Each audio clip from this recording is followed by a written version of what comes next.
नमस्कार साथियों। आज हम बात करेंगे हमारे दूसरे वीडियो के बाद की वीडियो नंबर 3, जिसमें हम डिटेल करेंगे पाषाण काल। पाषाण काल के बारे में बहुत बार इस तरह के प्रश्न हमसे पूछे जाते हैं, जहाँ पे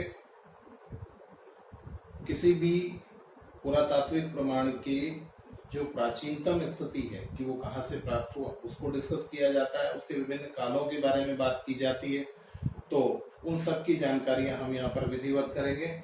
उससे पहले हम बात करते हैं मानव के विकास की। मानव के उद्विकास को यदि हम देखें तो यहाँ पर हमें कुछ इस तरह के लक्षणों की तरफ जाना होगा, जिन लक्षणों से होते हुए बुद्धिमान मानव की उत्पत्ति हमें दिखाई देती है। आपको बताएं, बहुत सारे विश्लेषणों के बाद इसको एक क्रमबद्ध स्वरूप देने की कोशिश की गई, जिसमें सबसे पहला जो ज्ञात मानव है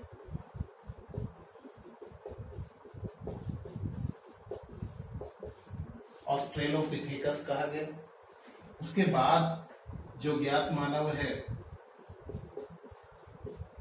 वो होमो इरेक्टस कहा गया। इसके बाद जो एक और ज्ञात मानव है उसे निएंडरथल कहा गया। और उसके बाद जो बुद्धिमान मानव, वर्तमान मानव है, जिसे हम होमो सेपियंस के नाम से जानते हैं, इनकी उत्पत्ति या इनके उद्विकास को प्रमाणित किया जाता है। देखिए, यहाँ पर एक बात को बिल्कुल एक क्रम से तय करने की हम कोशिश करेंगे कि ऑस्ट्रेलोपिथेकस लगभग 50 लाख ईसा पूर्व से लेकर और कहीं ना कहीं 18-20 लाख ईसा पूर्व तक का वह प्रारंभिक मानव है जिसे आप नरवानर कह सकते हो। नरवानर का मतलब है कि उसमें कुछ लक्षण मनुष्य की तरह दिखाई दे रहे हैं, परंतु अभी भी वो कपी वाला स्वरूप है, वो मुड़कर चलता है प्रॉपरली, जिसे कहते हैं 2 पैरों पर चलने वाली जो परिस्थितियां हैं आरंभिक, वो नहीं है, परंतु मस्तिष्क का आकार बढ़ रहा है, सुधार हो रहा है। इसका मतलब वो बहुत आरंभिक अवस्था में है, जिसे हम ऑस्ट्रेलोपिथेकस के नाम से जानते हैं। इसके बाद वाला जो हम जानना चाहते हैं वो होमो इरेक्टस के नाम से जाना जाता है। और होमो इरेक्टस का जो टाइमिंग है वो कुछ 18 लाख ईसा पूर्व से लेकर हम इसे कह सकते हैं कि 15 लाख तक, बल्कि इसके बाद तक भी होमो इरेक्टस का काल माना जाता है। होमो इरेक्टस का जो ये टाइमिंग है, इसके अंदर आपको एक चीज का और भी ध्यान रखना है कि ये वो मनुष्य का आरंभिक दौर है जहां पर वो पहली बार 2 पैरों पर चल रहा है, प्रॉपरली 2 पैरों पर चल रहा है। उसका विकास इतना हो चुका है और इस स्थिति को पिथेंग के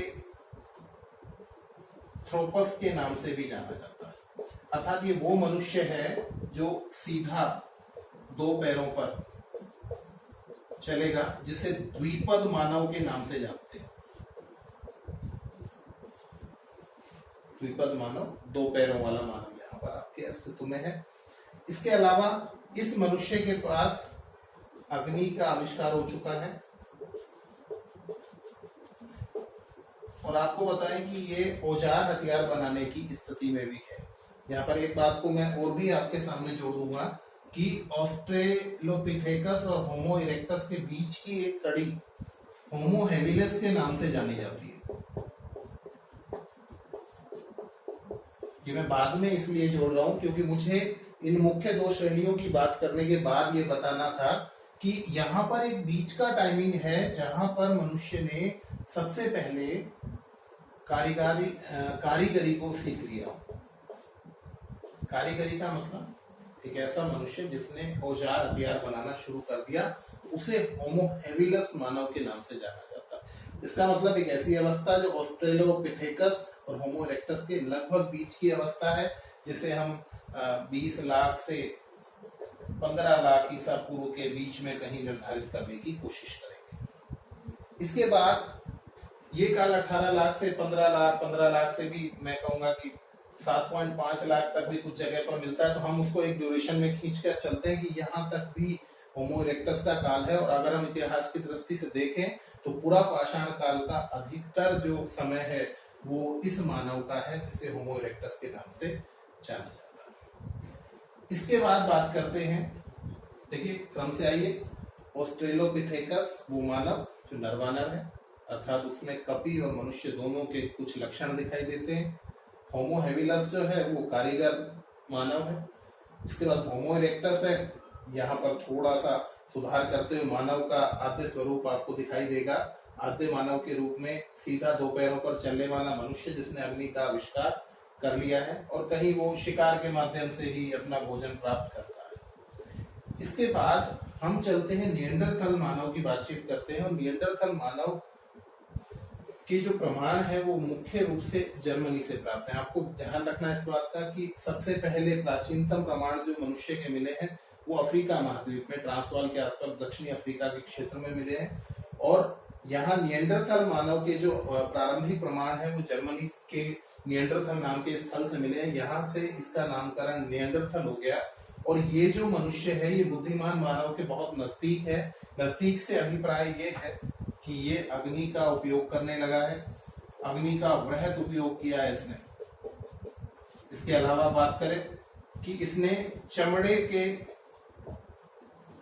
कपड़ों का प्रयोग किया है, चमड़े के कपड़ों का उपयोग किया है। इसका मतलब क्या है कि चमड़े का उपयोग कर रहा है वो ओढ़ने के लिए, अपने आप को सुरक्षित रखने के लिए, बहुत ज्यादा सर्दी से, इस तरह की परिस्थितियों के लिए।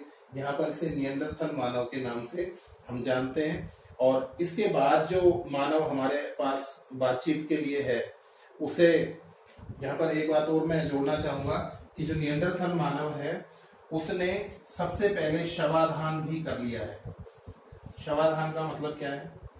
उसने शव को एक अंत्येष्टि प्रक्रिया, जिसे दफनाना, जलाना, जो भी हम कह सकते हैं, उस प्रक्रिया का आरंभिक स्वरूप यदि किसी के पास है तो वो निएंडरथल मानव के पास है। तो आपको निएंडरथल मानव के बारे में जानना है कि अग्नि का उपयोग कर रहा है, चमड़े के कपड़ों का उपयोग कर रहा है, शवाधान की प्रक्रिया को भी उसने सीख लिया। इसके बाद आता है वर्तमान पूर्ण बुद्धिमान मानव, जिसके मस्तिष्क का आकार, उसके मस्तिष्क का विकास पूरी तरह से हो चुका है। और इस होमोसेपियंस मानव को बुद्धिमान मानव के नाम से हम जानते हैं। बुद्धिमान मानव है ये, प्रज्ञ मानव है। और ये आपको किस युग में दिखाई देगा, किस काल में दिखाई देगा? तो ये आपको दिखाई देगा उच्च पुरा पाषाण काल में। क्योंकि हम इतिहास के विद्यार्थी के रूप में बात कर रहे हैं या एक बहुत डेप्थ में लेकर जाएंगे बातचीत को, तो यहाँ हमें बिल्कुल स्पष्ट होना चाहिए कि उच्च पुरा पाषाण काल में हमें होमोसेपियंस के दर्शन होते हैं। ये बहुत बुद्धिमान मानव है। और जब ये बुद्धिमान है तो बहुत सारी चीजें यहाँ पर ये जोड़ देगा। यहाँ पर उसकी चित्रकला के प्रमाणों की शुरुआत हो जाएगी। कहीं पर उसकी कुछ ऐसी गतिविधियां मिलेंगी जैसे अस्थि के उपकरण वो बनाना शुरू कर देगा, अस्थि से वो मूर्तियां बनाना शुरू कर देगा। तो नई क्रिएटिविटीज आपको यहाँ पर नजर आएगी, क्योंकि मानव यहाँ पर पूर्णतः बुद्धिमत्ता की स्थिति में आ चुका है। तो अब इस क्रम को हमें किस तरह से निर्धारित करना है, तो आप थोड़ा सा अल्फाबेट के हिसाब से इसको डिसाइड करने की कोशिश करेंगे। इसका टाइमिंग मैं आपको थोड़ा सा और बता दूं। निएंडरथल मानव का 1.40 लाख से 40,000 ईसा पूर्व के आसपास, और होमोसेपियंस का 40,000 ईसा पूर्व से लेकर और वर्तमान तक, क्योंकि अपन होमोसेपियंस ही हम लोग, तो ये इस तरह से कालक्रम को भी आप थोड़ा सा देख लेंगे। हालांकि इस तरह के प्रश्न जनरली हमसे पूछे नहीं जाते।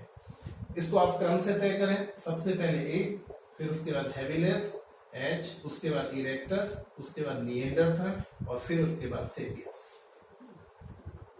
ये थोड़ा सा आपको इजी हो जाएगा कि आपको अल्फाबेट से ही चलना है। ऑस्ट्रेलोपिथेकस, देन होमो हेविलस, फिर उसके बाद होमो इरेक्टस, उसके बाद निएंडरथल और होमोसेपियंस।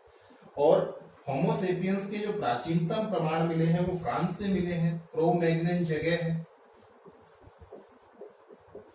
इस स्थान से मिलने की वजह से होमोसेपियंस मानव को क्रो-मैग्नन के नाम से भी जाना जाता है। तो ये वाली बातचीत भी हमें अपने आप को समाहित करते हुए आत्मसात कर लेनी है। तो इस तरह से मानव का उद् विकास हमारे समक्ष आ जाता है। अब बातचीत को आगे बढ़ाते हैं और इस बातचीत के बाद हम शुरू करते हैं पाषाण काल के उस संदर्भ को जिसे थोड़ा और गहराई में ले जाने की बात थी। जैसा कि मैंने बताया था, ये हमारा विशिष्ट वीडियो है जिसके अंदर आप नेट के बारे में, first grade college lecturer, UPSC या आरपीएससी, इस तरह के जो भी सिविल सर्विसेज हैं उन सब एग्जाम्स के लिए आप थोड़ा डेप्थ में नॉलेज ले सकते हैं। यहाँ पर पाषाण काल को एक बार फिर स्टार्ट करते हुए मैं जिक्र करता हूं उस विभाजन का जो हमने इससे पहले वाले वीडियो नंबर 2 में किया था। हमने आपको बताया था कि पुरा पाषाण काल, मध्य पाषाण काल और नव पाषाण काल, इस तरह का विभाजन हम वहां कर चुके हैं। आपको इस वीडियो के एडिशनल उस वीडियो को पहले देखना होगा ताकि आपका जानकारी का विस्तार हो। पुरा पाषाण काल को भी 3 भागों में बांटा गया है। आपको बताएं, पहला जो सबसे निम्नतम स्तर है इसे निम्न पुरा पाषाण काल, उसके बाद मध्य पुरा पाषाण काल और उच्च पुरा पाषाण काल। तो पहले तो पुरा पाषाण काल के हम 3 विभाजन करते हुए इसकी बातचीत को लेकर चलेंगे और उसके बाद मध्य पाषाण काल और नव पाषाण काल की अन्य विशेषताओं की बात यहाँ पर समाहित करेंगे। तो हमें इस बात का ध्यान रखना है कि पुरा पाषाण काल के 3 विभाजन किए हमने। निम्न पुरा पाषाण मतलब हम यदि खुदाई करते हैं तो सबसे पहले हमें जो प्रमाण मिलते हैं वो निम्न पुरा पाषाण, फिर मध्य पुरा पाषाण, फिर उच्च पुरा पाषाण, फिर मध्य पाषाण काल, फिर नव पाषाण काल, फिर जो भी ताम्र सभ्यताएं हैं इस तरह से। तो आपको ये समझना है। अब इसको विस्तार की तरफ लेकर जाते हैं और विस्तार में आपको बता दें कि सबसे महत्वपूर्ण बात जो पुरा पाषाण काल के इस विभाजन की है कि पुरा पाषाण काल में मनुष्य आरंभिक तौर पर उपकरणों का निर्माण करता है और उपकरणों का निर्माण करते हुए वो प्रारंभिक दौर में कितना सीख पाया, इससे पहले वाली वीडियो में हमने बात की थी कि पुरा पाषाण काल के जो उपकरण हैं वो सुंदर नहीं है, वो खोटे हैं, वो अच्छे नहीं है। और जब अच्छे उपकरण नहीं है, सुंदर सुगौड़ अच्छे से उपकरण नहीं है, तो उन उपकरणों का डिवीजन 3 और काल में करना हम किस तरह से करेंगे आपको बताएं। सबसे पहले निम्न पुरा पाषाण काल में मनुष्य के पास चापर, चापिंग और पेबुल, ये उपकरण आपको देखने को मिलेंगे। चापर, चापिंग, पेबुल क्या है ये? चापर का मतलब होता है गंडासा, ये होता है खंडक, और पेबुल का मतलब वो छोटे छोटे से कंकर जो नदियों में रोल करते हुए गोल हो जाते हैं, उसे भी हथियार के रूप में इस्तेमाल किया गया। और इस वजह से इस निम्न पुरा पाषाण काल को चापर, चॉपिंग, पेबुल कल्चर के नाम से जाना जाता है, या इसे हम गंडासा खंडक संस्कृति के नाम से भी जानते हैं। ठीक है, इसके बाद बात करते हैं कि इस संस्कृति का हमें अवशेष कहां से मिलता है। तो आपको बताएं, रॉबर्ट ब्रूसफुट का नाम हमने लिया था। रॉबर्ट ब्रूसफुट ने 1863 में पल्लवरम से इस काल का प्रथम हस्त कुठार प्राप्त किया। हैंडेक्स ये भी बने हैं इस समय में, और इस हैंडेक्स को प्राप्त करने की वजह से और रॉबर्ट ब्रूसफुट ने जो आरंभिक कार्य किया, जितना योगदान दिया, उस वजह से उन्हें भारतीय प्राग इतिहास पुरातत्व का जनक कहा जाता है। ठीक है, इसी के साथ हम बात कर लें कि पुरातत्व का, प्राग ऐतिहासिक पुरातत्व का मुख्यालय कहाँ है। तो प्राग इतिहास पुरातत्व का मुख्यालय जो है वो नागपुर, महाराष्ट्र में। चलिए बात को आगे बढ़ाते हैं। पल्लवरम से रॉबर्ट ब्रूस वुड को कुछ उपकरण मिल गए, उन्होंने खोज को जारी रखा और ज्यादा खोजें की, और उन्होंने जितने भी हथियार औजार इन्हें प्राप्त हुए उनको 78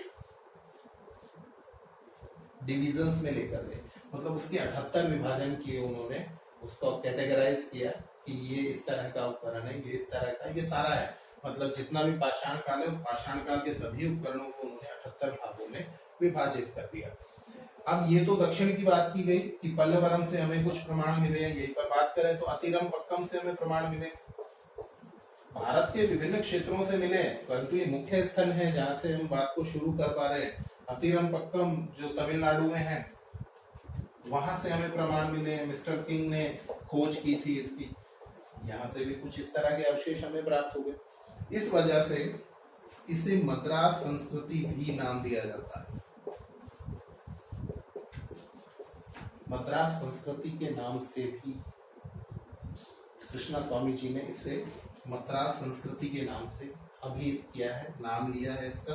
और आपको एक चीज और बता दें कि इसके प्रमाण केवल दक्षिण में नहीं, ये पूरे भारत में है, और पंजाब में बहुत ज्यादा प्रमाण मिले हैं। पंजाब कौन सा पंजाब? जो भारत से पाकिस्तान में चला गया, पंजाब का जो हम कह सकते हैं पश्चिमी हिस्सा था, उस पंजाब क्षेत्र के अंदर हमें बहुत सारे प्रमाण मिले। और सोहन नदी घाटी इसका एक प्रमुख क्षेत्र है, सोहन नदी घाटी इसका एक प्रमुख क्षेत्र है।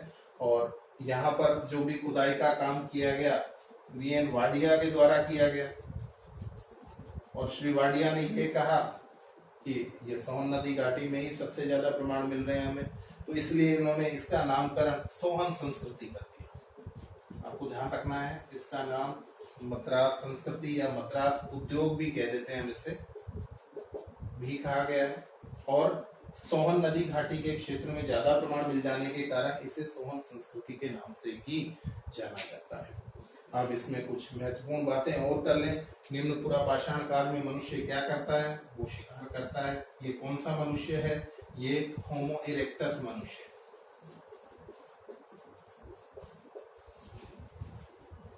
हमें ध्यान रखना है कि होमो इरेक्टस मनुष्य है। हालांकि अब कुछ बहुत सारी खोजें इस तरह की होने लगी हैं, हो गई हैं, जिसकी वजह से हम इसमें कुछ चीजों को जोड़ दें कि अब हम आमतौर पे ये कहते हैं कि निवास जो है वो नवपाषाण काल की देन है, परंतु इस समय भी हमें स्तंभ गर्त प्राप्त हुए हैं। बहुत इंटरेस्टिंग सी बात यह है कि निम्न पुरा पाषाण काल में भी हमें क्या मिलते हैं? स्तंभ गर्त मिलते हैं। स्तंभ गर्त का मतलब यह है कि खंबा गाड़ने के लिए, खंबा लगाने के लिए गड्ढे किए गए हैं, और उस खंबे के माध्यम से क्या करेंगे? शेड बनाएंगे, झोपड़ी लगाएंगे। इस तरह के हमें प्रमाण मिले हैं। और ये प्रमाण हमें कहाँ से मिले हैं? तो आपको बताएं, पैसरा बिहार से मिले हैं इस तरह के प्रमाण। तो ये भी हमारे लिए एक महत्वपूर्ण विषय हो सकता है कि पैसरा बिहार से हमें निम्न पुरा पाषाण का जो बहुत आरंभिक अवस्था है, और उस आरंभिक अवस्था में भी हमें यहाँ पैसरा बिहार से इस तरह के प्रमाण प्राप्त हो गए हैं। इसके अलावा बात करें कि निम्न पुरा पाषाण काल का हमें प्राचीनतम स्थल जो प्राप्त हुआ है वो कौन सा है? तो आपको बताएं, उत्तर प्रदेश में बोरी नाम का जो स्थल है, अब तक के प्राप्त निम्न पुरा पाषाण कालीन स्थलों में सबसे प्राचीनतम माना जाता है। तो बोरी को इस सभ्यता का प्रारंभिक क्षेत्र हम कह सकते हैं। चलिए, इस तरह की बातचीत हम निम्न पुरा पाषाण काल के बारे में कर पाए। इसका नामकरण देख लीजिए, और इसमें आपको बता दें क्वार्टजाइट का इस्तेमाल मुख्य रूप से हुआ है उपकरण निर्माण में। ठीक है, कौन कौन से उपकरण बने हैं? चापर, चॉपिंग मतलब गंडासा, खंडक, पेबुल, कुठार, ये सब यहाँ पर प्राप्त हुआ है। और पत्थर से बनेगा, ऑब्वियसली बात है, जब पाषाण काल है तो निम्न पुरा पाषाण काल के बारे में हमें ये जानकारियां जरूर मद्रास संस्कृति या मद्रास उद्योग कहा जाता है। इसके अलावा इसे सोहन संस्कृति के नाम से भी जाना जाता है। इसके प्रमाण राजस्थान में भी काफी स्थानों से प्राप्त हुए हैं। चलिए, अब बात करते हैं इससे आगे के युग की, और वो है हमारा मध्य पुरा पाषाण काल। मध्य पुरा पाषाण काल के बारे में हम जानकारियां प्राप्त करें तो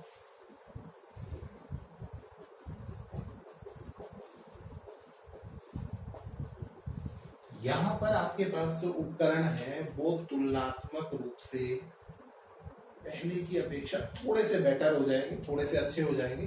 और पहले की अपेक्षा थोड़े से छोटे भी हो जाएंगे। इसको आप लघु पुरा पाषाण काल भी कह देते हैं। और लघु पुरा पाषाण काल कहने का मूल उद्देश्य यही है कि यहाँ पर आपके उपकरण जो है वो पहले की तुलना में कहीं छोटे हैं। और मध्य पुरा पाषाण काल के इस युग में क्या परिवर्तन, क्या संशोधन आपको देखने को मिलता है, तो कोई बहुत बड़े परिवर्तन नहीं है। वही मनुष्य अपना भोजन जो है वो किस माध्यम से प्राप्त करेगा, शिकार के माध्यम से प्राप्त करेगा। और इस स्थल, इस सभ्यता काल में या इस युग में यदि हम देखें तो मनुष्य का जो ज्ञान है वो बहुत ज्यादा विस्तृत नहीं हो पाया। विस्तृत नहीं हो पाया है से मतलब ये है कि इस काल के अंदर आपको ये मिलेगा कि मनुष्य वही होमो इरेक्टस है, होमो इरेक्टस ही अस्तित्व में है, परंतु इनके उपकरणों का जो स्वरूप है वो थोड़ा सा बदल गया है। आपको यहाँ पर खुरचनी, जिसे हम स्क्रैपर बोलते हैं, ये इस्तेमाल में दिखाई देगी। यहाँ पर आपको सुई इस्तेमाल में दिखाई देगी, जिसे हम पॉइंट के नाम से जानते हैं। इसी तरह से आपको तक्षणी देखने को मिलेगी। तो ये इस तरह के उपकरण, तक्षणी का मतलब होता है चोट करते हुए कोई डिजाइन बना, छेनी जिसे हम बोल देते हैं, उस तरह का उपकरण यहाँ पर देखने को मिलेगा। तो ये सारे उपकरण हमें इस काल में देखने को मिल जाते हैं। और इस युग में यदि इस तरह के उपकरण मिलेंगे तो हम इस संस्कृति को खुरचनी, तक्षणी संस्कृति के नाम से भी जान लेंगे।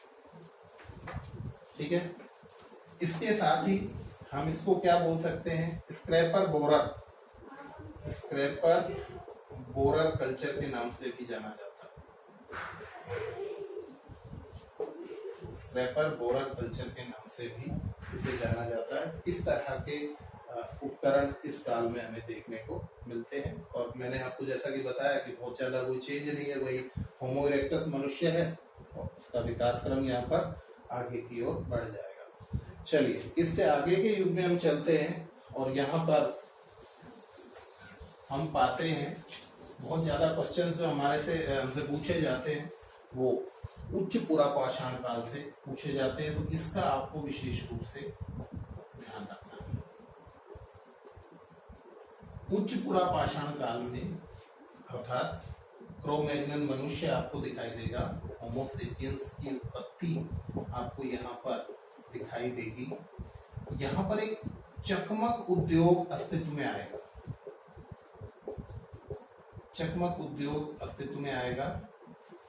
मैं इसमें एक बात जोड़ना चाह रहा था, मध्य पुरा पाषाण काल जो हमने पढ़ा, इसके प्रमाण मुख्य रूप से नेवासा से प्राप्त हुए हैं।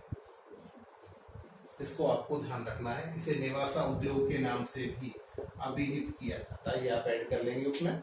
चलिए, इसके बाद हम आगे बढ़ते हैं उच्च पुरा पाषाण काल को, जहां पर होमो सेपियंस मनुष्य आपको दिखाई देता है। एक चकमक उद्योग आपके सामने आता है, चकमक पत्थर का प्रयोग सामने आता है, जिसे फ्लिंट बोलते हैं। फ्लिंट पत्थर है ये, और फ्लिंट कांच भी होता है, चमकीला एक पत्थर होता है, उसका इस्तेमाल यहाँ पर कुछ चीजों में किया जाने लगा।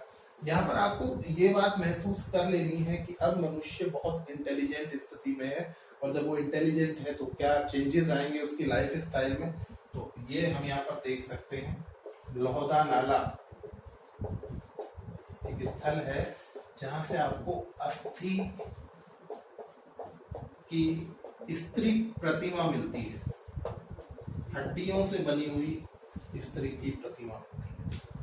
ये प्राचीनतम साक्ष्य है इस तरह का। मतलब हड्डी के उपकरणों की शुरुआत अगर आपको देखनी है तो वो कहाँ से मिलेगी, वो उच्च पुरा पाषाण काल से मिलेगी, क्योंकि मनुष्य इंटेलिजेंट हो गया है। आपको समझना है कि मनुष्य का वास्तविक आधुनिक स्वरूप वहां पर देखने को मिल गया है।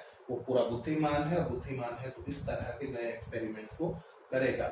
इसी के साथ में बात करूंगा कि यहाँ पर आपको चित्रकला, ये तो एक तरह से मूर्ति कला का आपके पास प्रमाण हो गया, चित्रकला का भी आरंभ आपको कहाँ से देखने को मिलता है, तो वो भी आपको कहाँ से देखने को मिलता है। ये वाली चीज भी आपको ध्यान रखनी है कि भीमबेटका की गुफाओं से हमें ये प्रमाण मिलने शुरू हो जाते हैं उस युग के भी। इसी के अलावा चित्रकला की बात को मैं विस्तार देता हूँ, और यहाँ आपको ध्यान रखना है कि शतुरमुर्ग के अंडे की जो खोल होती है उस पर भी चित्रांकन प्राप्त हुआ है।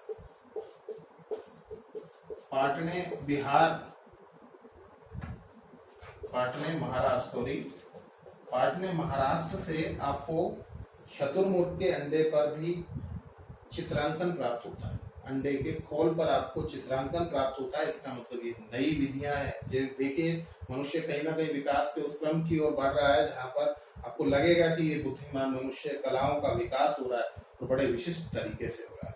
इसी के साथ आपको बता दें कि शतुरमुर्ग के अंडे के द्वारा मनके भी बनाए गए हैं। मनके बनाने की शुरुआत, शतुरमुर्ग के अंडे के खोल से मनके बनाने की शुरुआत बड़ी संख्या में मिली है, और ये भी आपको कहाँ से मिलता है? पाटने से मिलता है। इसके अलावा आपको भीमबेटका से भी मिलता है। भीमबेटका के बारे में एक दो बातें हम यहाँ पर कर लें। भीमबेटका की जो खोज है वीएस वाकणकर द्वारा की गई। वीएस वाकणकर द्वारा खोज की गई। और इसी के साथ हम बात करें तो यहाँ पर जो प्रमाण मिलते हैं, निम्न पुरापाषाण काल से लेकर और पुरापाषाण काल की अंतिम अवस्था तक के सबके प्रमाण आपको मिलने हैं। तो वो कहाँ से मिलने हैं? भीमबेटका से मिल जाएंगे आपको। इसका मतलब ये बहुत महत्वपूर्ण स्थल है पाषाण काल के संबंध में जानकारियों का। तो उच्च